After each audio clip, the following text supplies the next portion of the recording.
It was meant to humiliate, to reduce a former president with a single phrase. Trump leaned into his microphone, his tone sharp, his words loud enough to echo through the chamber. "Sit down, boy." The gallery gasped. Some laughed nervously, others shifted uncomfortably. It was the kind of insult meant to sting, meant to dominate. But Obama didn't flinch. He didn't raise his voice. He waited, calm, steady, and when he finally spoke, his reply wasn't loud. It was lethal. The chamber fell silent, and for the first time that night, America did too. Stay with us. And if you haven't yet, hit subscribe, because Obama's answer was the kind of moment history doesn't forget. The insult didn't begin in silence. It began in spectacle. The chamber that night was supposed to host a forum on constitutional oversight. On paper, it was neutral ground, polished mahogany desks, microphones humming under the lights, cameras ready to beam the proceedings to millions. But the atmosphere was anything but neutral.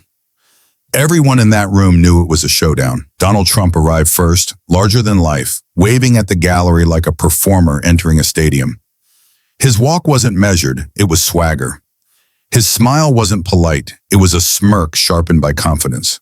Reporters scribbled before he even spoke, knowing tonight's script would write itself in chaos. Barack Obama entered later, quiet, unhurried, his notes tucked neatly in a folder. He shook the chairman's hand, adjusted his tie, and sat down without fanfare. His presence wasn't electric like Trump's, but steady, like a pillar planted in stone. The chairman struck his gavel. This session will come to order. The first exchanges were tense but controlled. Questions about policy, jabs about legacy. The audience buzzed, anticipating the collision. Trump grew louder with each answer, leaning forward, cutting off Obama, mocking his tone. Obama stayed measured, speaking with patience that only fueled Trump's irritation. Then it happened. Obama had just begun a line. "When we talk about leadership, it requires..." Trump leaned into the mic, cutting him off. His voice was sharp, his tone dripping with disdain. "Sit down, boy." The room gasped. It wasn't just the insult, it was the word, the weight of its history, the deliberate attempt to diminish. Laughter bubbled from a corner of the gallery, but it was uneasy, the kind that comes when people aren't sure if they've just witnessed theater, or something darker. Reporters froze. Pens hovered above paper. Photographers snapped furiously, knowing they had captured the defining image of the night. Obama didn't move. He didn't flinch. He didn't let the insult pull him into anger. He simply lifted his eyes from his notes, looked directly at Trump, and waited. The silence stretched, heavy, unbearable. For the first time, Trump's smirk twitched. He hadn't expected stillness. He hadn't expected patience. And when Obama finally leaned toward the mic, his voice was calm, too calm, the kind of calm that carried more power than any shout. The insult was loud. The reply was quiet, but the quiet cut deeper. The chamber was still ringing from Trump's words. "Sit down, boy." It wasn't just a jab, it was loaded, dripping with history, designed to provoke. Trump leaned back in his chair afterward, satisfied. His smirk widened, his shoulders squared, like a man who believed he had landed the knockout punch. Reporters in the gallery scribbled furiously, pens scratching the phrase into history. A senator on Trump's side chuckled, shaking his head as if the duel had already been won. The cameras lingered on Obama, waiting for his reaction. Obama didn't rush. He let the silence breathe. He turned one page of his notes, slow, deliberate, as though the insult hadn't even landed. And when he finally spoke, his voice was steady. Not loud, not shaken, but controlled with surgical precision. "Donald," he said, pausing just long enough for the room to lean in, "when a man has to call another man boy, it says less about the one standing and more about the one afraid of being measured." Gasps rippled through the chamber. The line wasn't shouted, but it landed like a strike across marble. Reporters' heads jerked up. Pens scratched faster. The gallery buzzed with murmurs. Trump blinked. For a brief second, his mouth hung open. Then he forced a laugh, leaning into his microphone. "That's weak, Barack. Totally weak. People laugh at you, not me. You were the weakest president in history. Everyone knows it. Everybody. But the laughter didn't come. The chuckles that had followed his insult earlier were gone. The room wasn't laughing with him anymore. It was weighing the weight of Obama's words. Obama sat back, eyes steady, posture calm. He didn't add more. He didn't need to. His restraint sharpened the moment. The silence after his reply was louder than Trump's roar. Trump grew sharper, his voice rising. I tell the truth. You can't handle it. You never could. That's why you hide behind speeches, behind your teleprompters, behind your fake smile. Obama leaned forward again, this time cutting him off gently, not with volume, but with gravity. Donald, I don't need a teleprompter to know the difference between strength and shouting. The gallery stirred again. Reporters scribbled faster, the line underlined twice. A photographer snapped a shot of Obama's face, calm, almost disappointed, contrasted with Trump's flushed cheeks and tight jaw. That image alone told the story. The duel had shifted. The insult that was meant to diminish had become a mirror, reflecting not Obama's weakness, but Trump's insecurity. Trump's insult was personal. Obama's answer was factual. The room still buzzed from the sting of Obama's calm reply. Trump leaned in again, eager to reassert dominance. His voice was sharp, pounding the desk with his hand. You talk about respect, Barack, but you left this country weaker. The military was gutted, the economy was flat. Nobody respected us. I built it back. I built everything back. Everybody knows it. He sat back, satisfied, waiting for applause lines to follow. But the chamber didn't clap. They waited for Obama. Obama opened his folder slowly, sliding out a single sheet. He didn't raise his voice. He didn't even look at Trump at first. He looked at the panel, at the cameras, at the audience beyond the walls. Donald, he said calmly, in 2012 you tweeted, quote, unemployment is a disaster under Obama. We need new leadership. Reporters stirred. Obama flipped the page.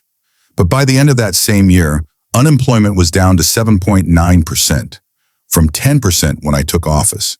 That's not a disaster. That's progress. The chamber rippled. Reporters scribbled furiously. Obama continued, his tone steady, deliberate. In 2014, you said I left the military weak, but under my administration, we increased special operations by 133%. You praised it at the time. That's your quote. And yet tonight you tell this room the opposite. Trump leaned forward, face flushed. Fake numbers, fake. I talked about rebuilding strength, not your weakness. You were weak. Everybody knows it. But the contradiction was clear. The cameras captured it. Trump shouting, Obama calmly reading Trump's own words back to him. Obama slid the papers aside, his voice tightening just slightly. You call me why, as if that erases the record. But your own record, your words, your tweets, your interviews, tell a story you can't shout away. They're written. They don't bend when you raise your voice. Gasps rippled across the gallery.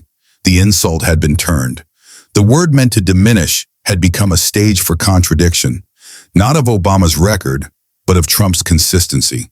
Trump fumbled, his voice breaking into repetition.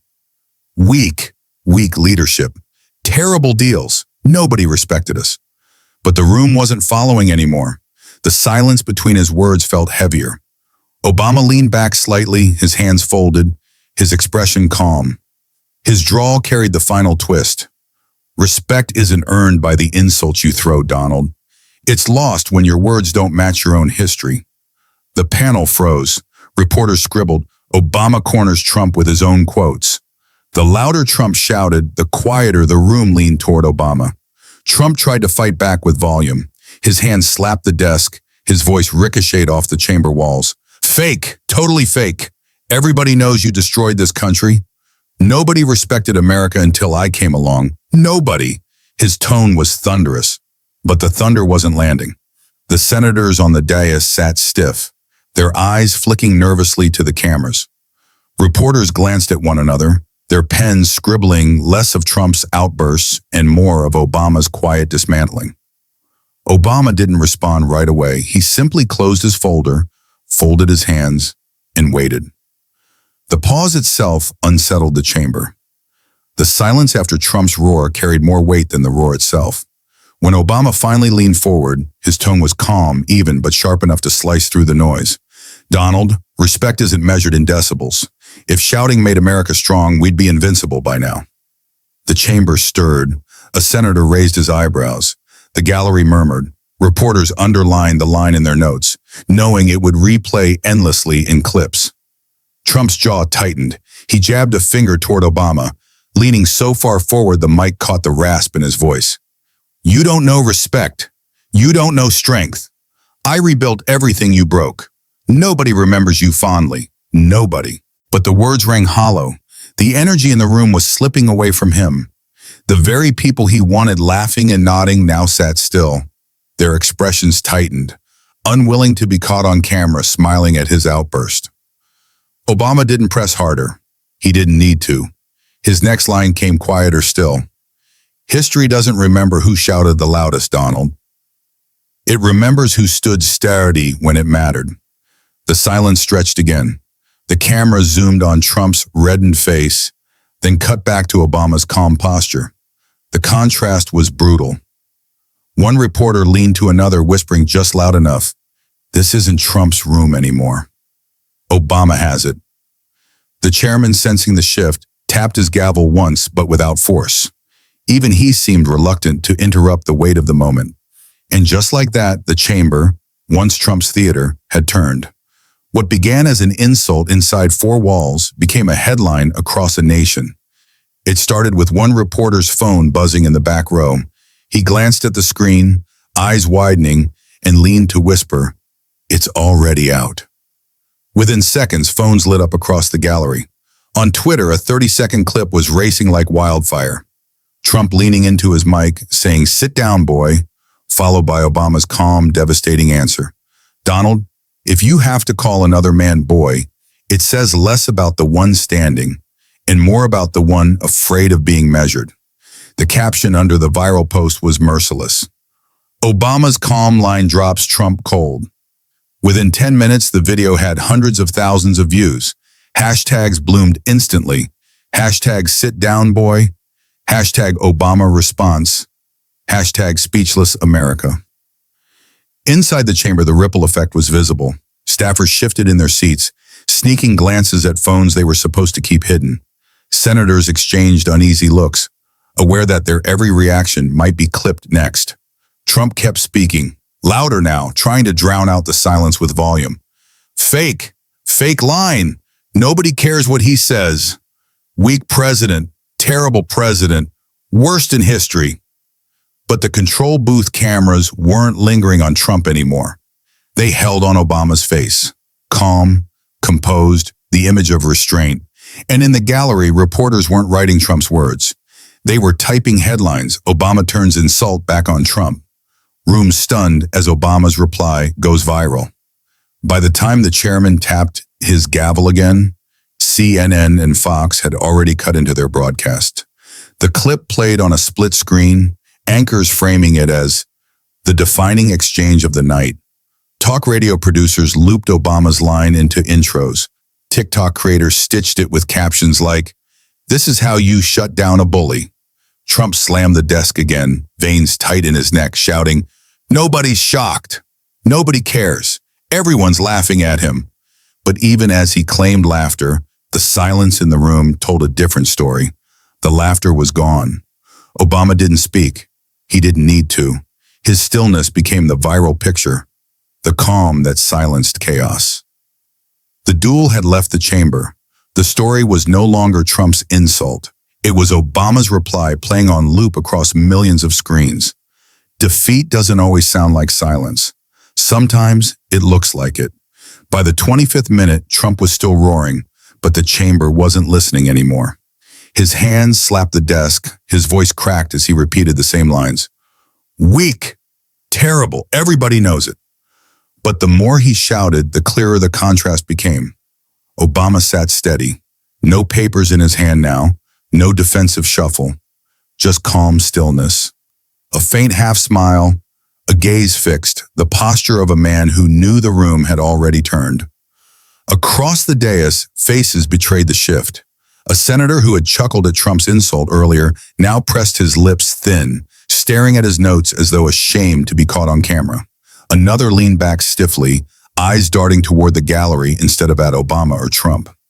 Even the chairman, who had hammered his gavel a dozen times earlier, now rested his hand flat on the wood. He didn't try to restore order. He didn't need to. The silence after Obama's line was the order. Reporters captured the faces.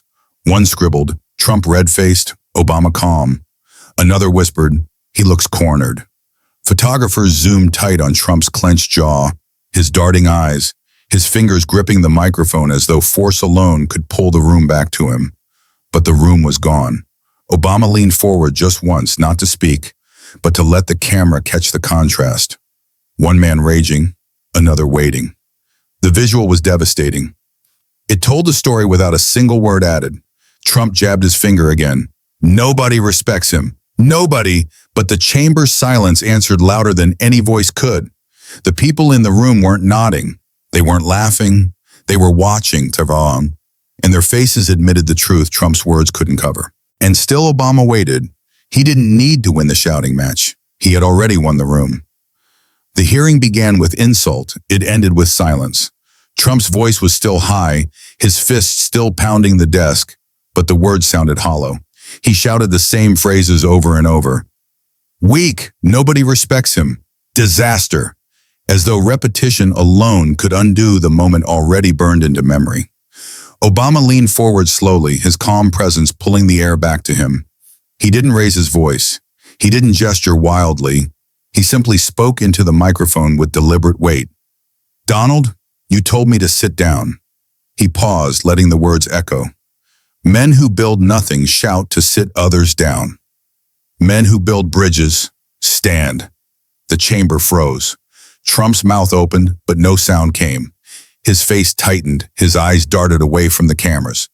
For the first time all night, his voice failed him. Obama leaned back, folded his hands, and gave the cold close. "I will not sit down, Donald. And after tonight, neither will the truth." The silence that followed was absolute. The gavel didn't strike. The senators didn't move. The reporters didn't whisper. The duel was finished. Was Obama right to shut Trump down with that line? Or did he go too far? Tell me what you think in the comments. And if you missed our last story, Trump interrupts Barack Obama 6 times. His 7th line shuts him down. Go watch it now. Don't forget to hit subscribe, because the next clash will be even bigger.